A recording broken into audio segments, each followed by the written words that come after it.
இன்னைக்கு கடவுள் மேல் கொடுத்திருக்க வசனம் உபாகமம் 1:37. அன்றியும் உங்கள் நிமித்தம் கர்த்தர் என்மேலும் கோபம் கொண்டு நீயும் அதில் பிரவேசிப்பதில்லை. இந்த வசனத்தை குறித்து கடவுள் மட்டும் என்ன சொல்கிறது பார்ப்போம். இங்கே மோசே சொல்கிறாரு, தேவன் இஸ்ரவேலர்களுக்கு கொடுக்க போகிற தேசத்தில் நான் வசிக்க முடியாமல் போனதுக்கு காரணம் இஸ்ரவேலர்கள் தான் அப்படின்றத சொல்கிறார்.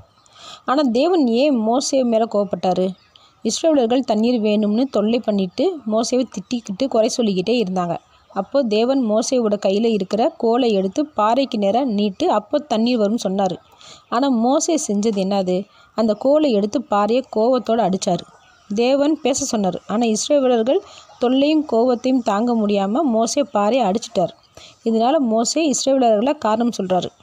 இப்படி நாமளும் எங்கேயோ யார் மேலேயோ இருக்கிற கோவத்தை யார்கிட்டயோ எது மேலேயோ காட்டுறோம். சம்மந்தம் இல்லாதது மேலே காட்டுனா பிரச்சனை தீரப்போகிறது இல்லை.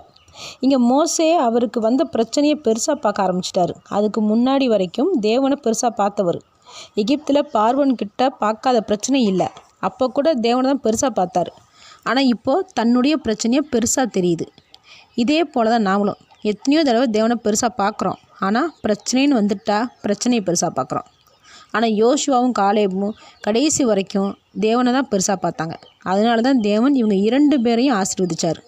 நாமும் நம்மளுடைய பிரச்சனைகளை பெருசாக பார்க்காம தேவனை பெருசாக பார்ப்போம். ஆசீர்வாதத்தை பெற்றுக்கொள்வோம். ஆமேன்.